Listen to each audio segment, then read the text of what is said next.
అంటే ద్రాక్షలో పాలీఫెనాల్స్ పుష్కలంగా ఉంటాయి. ఇవి జీర్ణక్రియకు సహాయపడుతుంది. మెదడు ఆరోగ్యాన్ని కూడా కాపాడుతుంది.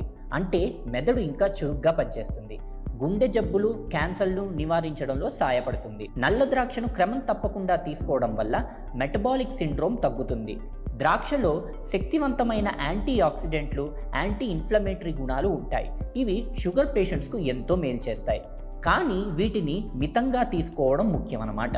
రక్తంలో చక్కెర స్థాయిని ద్రాక్ష పండ్లు తగ్గిస్తాయి.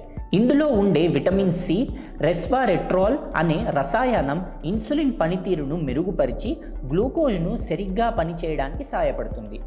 గ్లూకోజ్ రిసెప్టార్లను పెంచుతాయి, తద్వారా రక్తంలో చక్కెర నిల్వ కాకుండా కూడా చేస్తుందన్నమాట. ఇంకోటి ఏంటంటే నల్ల ద్రాక్షలో సుమారు 82% నీరు ఉంటుందన్నమాట. దీనివల్ల క్యాలరీలు తక్కువగా ఉంటాయి. ద్రాక్ష తింటే శరీరం